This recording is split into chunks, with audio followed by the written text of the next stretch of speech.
Rewind 12 months ago, and the team was an absolute shambles. It was in disarray, and it really didn't feel like there was going to be any sort of real light at the end of the tunnel in the immediate term last season. Obviously, Postecoglou came in, brought some amazing signings with us, and we had some amazing success that nobody really kind of seen coming with all the kind of unknown quantities that were being brought into the club. As we go into this summer, we were full of optimism and full of hope, and it's been a summer like no other. All the transfers that are outgoing are deadwood, surplus to requirements. We don't have any marquee player really leaving the club this summer, which is fantastic. And all of the incomings so far have been young, up-and-coming, ambitious talent that the manager has obviously cherry-picked and spoken to, and they will be integrated into the system hopefully pretty successfully. So as we gear up towards the group stages of the Champions League, the draw, the actual event itself, as well as all the domestic competitions we've got running this year, I'm looking at the squad and I'm asking myself, is this the best squad we've had this millennium? Is this the best squad we've had capable of performing in Europe or the Champions League this millennium, really? So what I wanted to do today was look into the squad, break down the numbers, and see exactly how well-rounded we are. And with the announcements today that Julien is on his way to Montpellier and Albion Ajeti is not too far behind, and it's rumoured that he's going to go to Racing Santander in the Segunda Division or La Liga 2. So as we shed off the last bits of dead weight, it does feel like the manager might try and recruit another couple of bodies. So we'll have a look and we'll see the strength of the squad and where maybe we might try and get another body or two in. In the comment section down below, I want to know your thoughts on the current squad and any further future potential signings from where we are at the moment. Don't forget to like, subscribe and share and retweet and all that good stuff. And yeah, let's get stuck into it.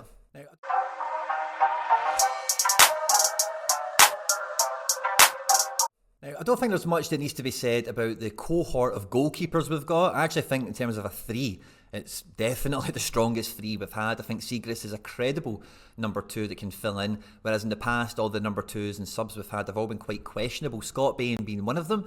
But Scott Bain being a number three, I actually don't have any issues with that whatsoever. So I think in the nets and goalkeeper, I don't think we've ever been as robust. Now obviously we're expecting Chris Julien to be confirmed as leaving today, but when you look at the defence, we've got a very solid double back four. Between Juranovic and Ralston, both are definitely capable of being first choice right backs, and between the four centre backs that remain, Starfelt, Jens, Welsh and Carter Vickers, again all four of these guys could be first team centre backs for us. You'd probably say of course Carter Vickers is the strongest and perhaps Welsh is the weakest, but between the four of them I think there's fantastic combinations we can have regardless on injury, fitness and form and all that kind of thing. And again, very similar to the other positions, we've not had that depth before. If the number one pairing or the number one guy that was holding everything together disappeared, get injured or something, it would cause real disarray and real issues, and I really don't feel that. When it comes to left back, everyone was super excited about Bernabei coming in. Everyone felt that the need, me included, the need to upgrade Greg Taylor was paramount in this transfer window, and I think we've got an amazing prospect in Alexandro Bernabei from the little flashes that we've seen in pre-season. But by golly is Greg Taylor doing his best to keep this kid on the bench, and again between the two of them, Bernabei's still a bit of an unknown quantity. Again, we've got two full sets of a back four here. On domestic front, gives us fantastic strength and depth, but when it comes to a European stage as well, we do have maybe a wee bit of variety in terms of what types of players we have in this position, depending on the type of attack that we're facing from an opposition team. And one of the best things about this entire back four, if you listen to the manager's comments on a lot of them, is that they're very coachable, very teachable players, and as a coach and as a manager, that's half the battle really, if the guys are going to buy in and engage and implement what you're actually after, and we've seen that in spades from the defence especially. Now in midfield, as well as we've got lots of options, we have very similar players. Now Moy and Ideguchi are yet to really make an impact on the team, and we can really see where the manager sees them fitting into the system as the season develops. It's safe to say with the short time we've seen Moy actually playing already that he is quite versatile, and if you listen to the players' quotes about him, I think it was Matt O'Reilly that said that arguably he has the best first touch in the squad, and then when you've seen the performance that he had at the weekend against Hearts, I think he could become a very solid domestic player for us. Whether he's got the legs in terms of speed to actually be useful in Europe is another question. Turnbull has got such amazing talent in the forward areas, but especially if you look really closely to the first half in the Hearts match, He's a bit of a square peg in a round hole. He's running into the same space as other players, and he's holding on to the ball too much, taking a few too many touches. But his talent is there to be seen. Now, Mikey Johnson, Scott Robertson, Liam Shaw, and James Forrest don't really come into the reckoning here. The first three mainly because they'll be out on loan. James McCarthy, we do expect to maybe leave the club, maybe not. Apparently his banter is amazing, so we'll see what happens there. But between Matt O'Reilly, Rio Hatate, and Callum McGregor, I feel that we've got a solid first pick midfield three there that we can really look at a lot of teams in Europe and think if we're on our game and we are fully firing, these guys are technically sound, switched on, and again buy into the manager's philosophy well enough that midfield three has got such a high potential ceiling on them that I can't really wait to see them get going. And with the competition that'll be coming in from Haksabanovic potentially into the centre midfield, as well as a fit Ideguchi, Aaron Moy, and David Turnbull, we've got 6 incredible midfielders there to really push on the attacking part of the game. I think we're all waiting to see a kind of destroyer, ball winner, hardman defensive midfielder. But again, similar to these other positions, if you go back through the annals of Celtic squads, like the depth and quality has just not been there. In the forward positions, it's a bit more obvious. Of course, Albion Ajeti looks to be leaving for La Liga Santander, or Segunda Liga, I beg your pardon.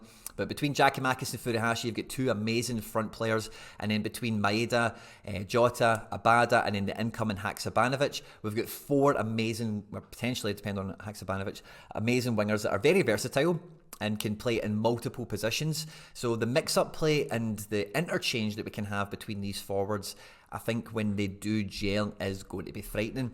And that's a big part of what Ange Postecoglou has been doing at Celtic in his time so far this season, is trying to make sure these guys gel. They're playing enough minutes together where they get that muscle memory, they get that repetition, because the chances we're missing, we're not really missing big chances, but we're creating opportunities and people are just not quite up to speed with the attack, or they misjudge the ball, that kind of thing.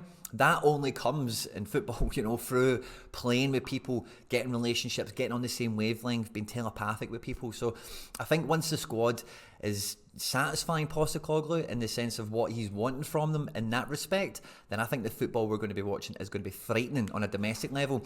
And any team of our size that does well in Europe has that domestically and can translate it into Europe with high prospect, ambitious, up-and-coming talent that we've got flooded throughout our squad. So as we find the squad now, the 23-man squad, if you think about the 3 goalkeepers, and then we've basically got 2 full sets of outfield 10, if that makes sense.